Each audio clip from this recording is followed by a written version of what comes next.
Hello everybody, this is Chromas018 and this is finally a reading of The Stolen Throne Chapter 7. I'm sorry for the long wait between chapters, but taking care of a little baby is quite difficult and I haven't been able to get any time in order to actually sit down and read. Because unlike my games, I can't just stop and go and get the baby while I'm reading. Because that doesn't make for it's not very good. That's why I've kind of been holding off on it. Anyway, here is Chapter 7, or at least half of it. In the months that followed their retreat from the valley, things were as difficult for the rebel army as all Rendorn had predicted. Pressing further into the western hills made it too dangerous for the usurpers' forces to follow, but left them in harsh territory with little food or supplies. They fished in the mountain streams and hunted in the thin forest, but still the men hovered just short of starvation.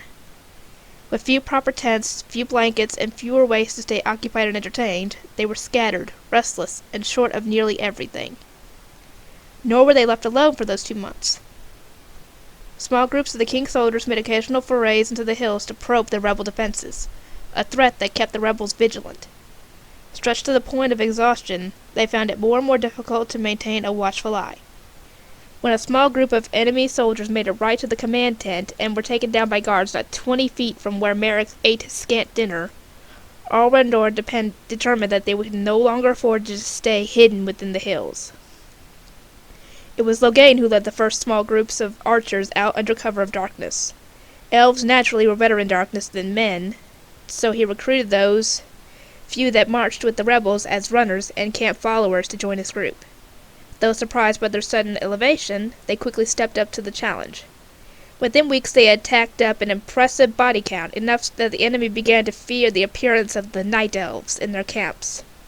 It was a name Loghain took for his group as a badge of courage. The enemy could not react effectively to those constant strikes, spread out as they were in their struggle to keep the rebels enclosed in the hills and starving. More attacks followed as Rowan led her horsemen in raids during the day. Should the enemy alone dare to try to follow her men back into the hills, Merrick and the Arl would ambush them in the narrow passes. The rebels were taking losses, but they were exacting a toll from the enemy in far greater numbers. As they were stretched to the breaking point, it came as a great relief when their scouts finally reported that the enemy was pushing back from the hills to a safer distance. Within days, the Arl gave them order to march, and the army was split into 4 groups that slipped through the narrow northern passes under a full moon. It was a tense night, the attack made slow by the lack of torchlight, but in the end they were successful.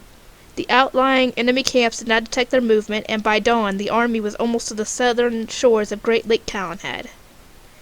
Here there were numerous friendly farmholds that were willing to barter and even provide a little secret assistance. Riders were sent out to several of the local villages and even as far as Redcliffe to quietly gather supplies. The celebration when the first of those supplies started arriving to the camp were as spontaneous as it was jubilant. The mere appearance of soap was enough to send Rowan and Merrick into a mad display of joy. Biting into a fresh apple seemed heavenly. Fresh linens appeared, along with new tents and medicine. That evening there was music and laughter and dancing around the campfires, and for a single night the war was forgotten. All Rendorn awarded Loghain the rank of lieutenant and commissioned the night elves as an actual company. Reluctant to accept the honor, Loghain did so only after being cajoled by his fellow archers and teased by Rowan. Merrick presented the red cloak of his rank to him in a brief ceremony in front of the collected army. Loghain looked distinctly uncomfortable throughout, disparaging the need for such a display, but the resulting cheer from the men were so vigorous not even he could deny the positive effect it had on morale. Reasons to celebrate were, after all, few and far between. The rebel army had lost a great number of its men, and it became apparent that much of Ferelden assumed the rebellion had died with its queen. It was a notion that the usurper worked hard to spread. Still, there were those who knew better and were willing to offer help, no matter how surreptitious. After months spent traveling along the mountains and then eastward across the hilly coastline, the army found shelter in the gentle forest near the coastal port of Amaranthine. Whatever his reasons, Arl Byron of Amaranthine ignored their presence and quietly let it be known that they could remain for now. It was not the first time the rebels had needed to rely on someone looking the other way, so Merrick accepted Arl Byron's generosity. For now. To Merrick, their primary was tasked to regain their lost momentum. This meant splitting up so they could cover more ground, spreading the word, at least for a time, and though Arl Rendorn seemed grave at the risk of represented, he agreed that the effort was necessary. Rowan and Logain rode out first, though their pairing naturally didn't come without argument. Neither of them was inclined to leave Merrick's side, nor did they particularly relish the idea of traveling together, but in the end, Merrick's insistence won out. They reluctantly left the camp, taking with them a handful of men who were familiar with the Benorn, the fertile heartlands of central Ferelden. For months they traveled together, camping where possible, while Rowan and Logain made short trips into nearby villages to spread what word they could. Occasionally they would make a visit to one of the local bands who they felt might be receptive to overtures. Rowan found herself impressed by Logain's ability to quickly assess whether a Banon was legitimately interested or just eager to gain favor with the king by trying to trap them. Once she had become infuriated with Logain as he pulled her away from a dinner table without explanation, only to belatedly realize that guards had been quietly maneuvering in the shadows. He had seen it coming, not her. Blades were bared, and the two of them were forced to fight back in order to escape capture. In such situations, Logain never once treated her as if she required saving or any sort of special protection. He expected her sore arm to be as strong as his own, and she made sure it was. Once they had been in an area for too long, they usually moved on quickly, often chased by agents of one nobleman or another. There seemed to be no shortage of those who were willing to sell out their rightful ruler, especially when it seemed the usurper had all but won. Occasionally, Rowan's heartfelt pleas would find a ready audience among bands whose fortunes had dwindled and who remembered better days. The Orlesians had taken a hard toll on the Benorn, their taxes plundering the countryside as surely as any army. Fear, however, made many hesitant to consider helping the rebels, especially when they might be a lost cause. Too many graphic examples had been made by the usurper. Rotting carcasses hung in cages at nearly every fork in the road, glaring examples of imperial justice. Still, the will of the Ferelden people was not completely broken, and Rowan and Logain saw evidence of their stubbornness and independence during those months of traveling the Heartland. Men with little more than rags on their backs and skin on their bones would listen as Logain told them of Prince Merrick's survival, and their eyes would shine at a fierce determination, a hope that perhaps not all was lost. Old men would spit angrily into tavern fireplaces and speak of the days when Merrick's grandfather was still ruled, of the great war with Orlais and the bitter defeat that followed. Those listening in the flickering shadows would nod their heads grimly, and one or two would quietly approach Rowan and Logain afterwards. The belligerence Rowan remembered from first meeting Logain gradually vanished, though she was not quite certain why, and was replaced by something that varied between gentlemanly courtesy and indifference. Logain was quiet to begin with, but just as Rowan believed he was warming toward her, he would promptly cool. In fact, the only time Logain said anything to her of real significance came on an evening in the middle of winter. They were camping in the woods to avoid a pair of bounty hunters that Rowan was certain had been hired by Bands Gorlig. Both of them huddled on opposite sides of the tiny campfire, shivering in their woolen blankets. Their breath came out in white plumes, and Rowan considered once again asking for the fire to be built up. Undoubtedly, Logain's response would be a stern frown. It would give away their position, she knew that. But freezing to death simply didn't seem like a helpful alternative. Rowan glanced across the fire and realized that Logain was staring at her. He said nothing, and the intensity in those icy blue eyes made her heart skip. Oh, something's happening here. She looked away quickly, wrapping the blanket around her more tightly as she shuddered. How long had he been staring at her so quietly? I haven't thanked you, he stated. She looked up confused. Thanked me? Back at the battle you rode to my rescue, he smiled grimly. Quite literally, in fact. There's no need to— There is, he cut her off. She watched with fascination as he took a deep breath and then stared straight into her eyes, as if he wanted to be certain she understood his sincerity. I know what you did, and I'm grateful. I should have told you so before. The cold went away. Oh-ho! Looks like that helped. Logain nodded curtly, having made his peace, and quietly turned his attention back to the fire. He went back to warming himself like nothing had happened, and she had no idea what to say in response, so she had said nothing. In the end, it made little difference, for they had much to do during the months they were on the road. Often they struggled just to stay alive. Rowan preferred traveling companions who were more personable, perhaps, but she could not deny that Logan's competence saved her from real trouble many times over. If he had ever owed her anything for her defying her father, he repaid it with interest. She could see why Merrick was so keen on him. Merrick, meanwhile, was also spending months on the road. Throughout the winter he traveled secretly with the mage Wilhelm and a small honor guard to visit nobles who had been friendly to the rebels previously. He went to remind them that the rebellion was not over and to urge them to consider throwing their lot in with the army. The lesson of his mother's death was still fresh in his mind, of course. He'd never trusted his safety to any of these men and women, despite their past associations. Times were desperate, and if the Queen could be fooled into thinking men like Ban Corlick were genuine, then so could he.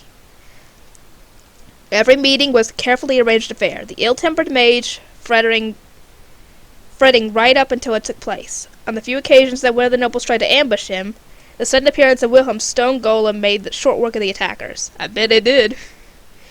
The main thing that helped Merrick during those long months was the usurper's unpopularity.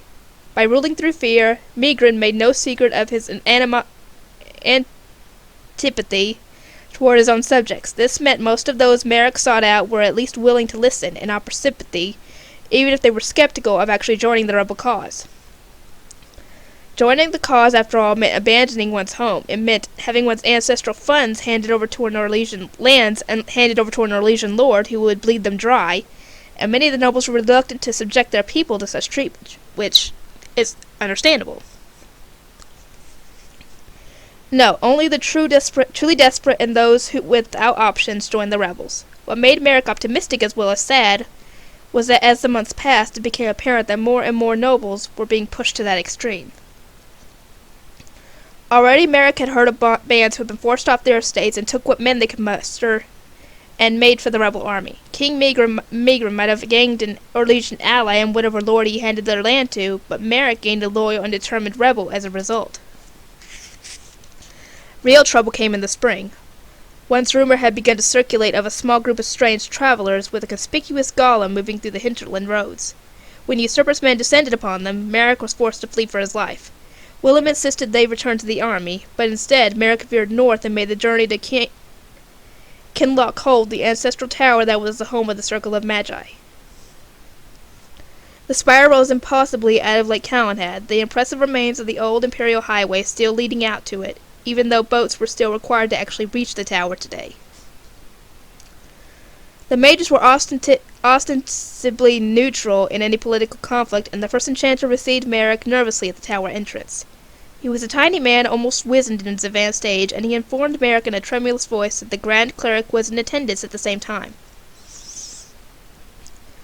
The implication was clear. The Chantry didn't yet know about Merrick's arrival, and the mages would be more than happy if he simply moved on, nobody the wiser.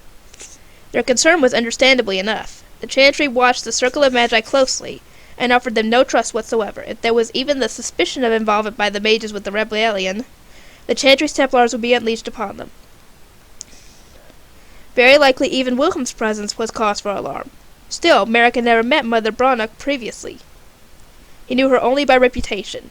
When else was he ever going to have a chance to meet the woman when she wouldn't be flanked by an army of Templars? The first enchanter blanched when Merrick had explained his intentions. Merrick almost felt sorry for the man. After a great deal of fuss and many terse messages went back and forth,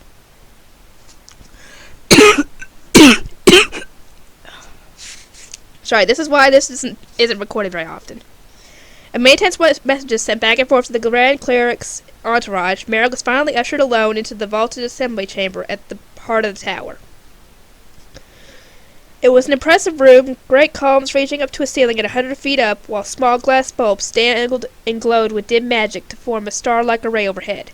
Normally it served as a forum of debate for the senior mages, but today it would serve as neutral ground. The Grand Cleric sat stiffly by herself, wrapped up in her glittering red robes,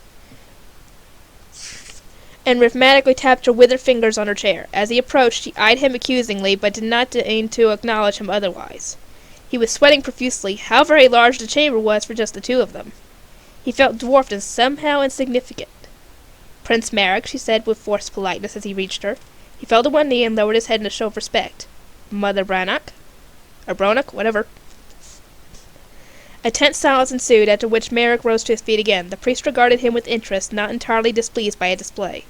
"You are fortunate," she began crisply, "that I am not here with the proper honor guard. I would have taken you prisoner immediately. Surely you understand that. We wouldn't be talking if that was the case." Indeed, she tapped her fingers on the chair again, and Merrick got the feeling that she was studying him. Looking for a weakness, perhaps. Trying to see if he matched his no-doubt lacking reputation? He wasn't sure. "Are you an Andrastian boy? A believer in the Maker and his chantry?" He nodded. "My mother taught me the Chant of Light." "Then submit to the proper rule of Ferelden. End this nonsense." "It's not nonsense," he snapped. "How can the chantry support putting an Orlesian on Ferelden's throne?" Her eyebrows shot up. Mother Braddock was not accustomed to contradiction, he surmised. "It is the Maker's will," she said with belabored patience. "He is a tyrant." "And I agree." She paused, pursing her lips as she watched him. "How many innocent lives has your mother wasted in this hopeless struggle? How many will you? Do your people not deserve peace?" "Peace she talks about, you're right." Merrick felt rage bubbling up from within him and threatening to explode. How dare she? She closed the distance between them, marching out to her chair and stopping directly in front of her, fists clenched at his side. It was all he could do to stop himself from throttling her. "I don't blame you on that one." She still deserved respect, despite her arrogance. He had to remind himself of that. He breathed out slowly, forcing himself to calm. Mother Braddock watched him, seemingly undaunted by his proximity and his unspoken threat. He could tell that she was nervous, however. He could see the bead of sweat on her forehead. Watched as her eyes flickered toward the nearby doors. "Is it true," he asked, icily, "that he put my mother's head on a spear outside the dinner and palace? My mother, your rightful queen." A long minute passed as they locked gazes. Finally, Mother Braddock rose imperiously out of her chair. "I can see there is nothing for us to discuss," she said, with such slightest quaver in her voice. "You are an impotent boy. I suggest you take your men and leave while you can, and pray to the Maker that when your end comes, you receive more mercy than your mother did." "Dang, girl!" With that, she turned and strode out of the room. Merrick's niece turned to jelly as she left. Merrick's brief meeting with the first enchanter that followed fared little better. The circle of Magi were unwilling to abandon their neutrality. At best, they were willing to tactfully overlook the fact that one of their own was helping the rebels. Merrick supposed he couldn't expect more than that. The entire trip to the tower had done little for the rebel cause. Still, meeting the Grand Cleric face to face must have been worth something, he thought. Even if she thought him rude and unfriendly, at least he had looked her in the eye, one of the closest advisors to the usurper, and not buckled. She had left Kinloch Hold in a hurry, no doubt headed at full speed back to the palace. Merrick was gone from the Shining Tower long before she could send anyone back to capture him. The reunion in the forest near Amaranthine was a glad one. All Rendorn greeted Merrick as he returned, as well as Rowan and Loghain. All of them were exhausted, but pleased the others had returned safely. Rowan ran forward to embrace Merrick happily and teased him about the beard he had grown over the winter, and if Loghain looked on silently, neither of them noticed.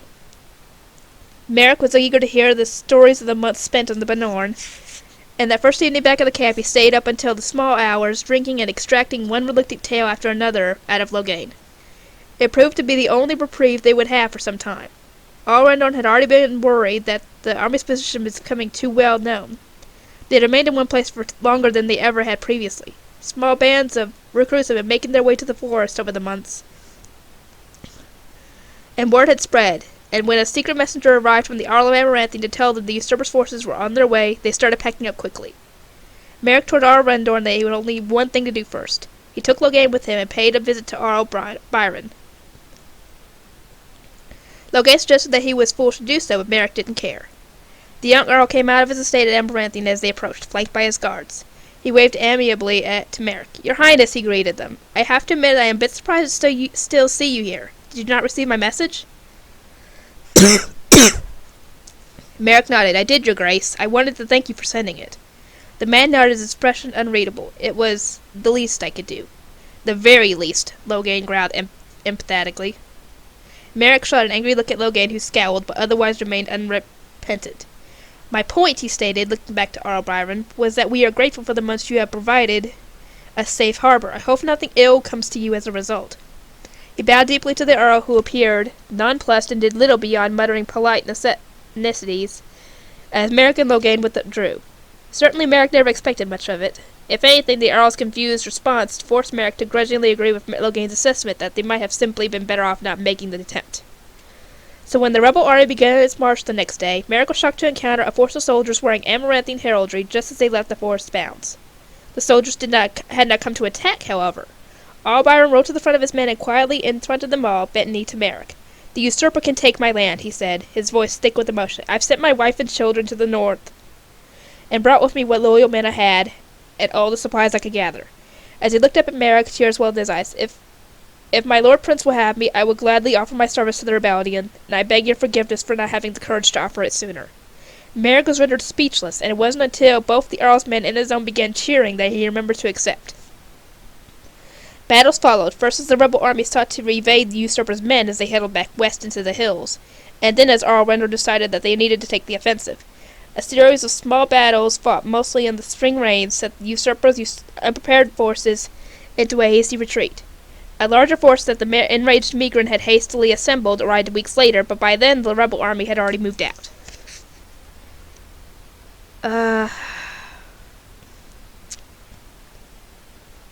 I think I'm going to end this part off here, guys, because I've got 16 pages after this, and my voice is already making me cough more because of doing this. So I think I'm going to end this part off here, and just make it into a two-parter. So I will see you guys on the next reading of The Stolen Throne, whenever that ends up happening. Hopefully it'll be on another day when my sister is off and has the baby. See you guys then!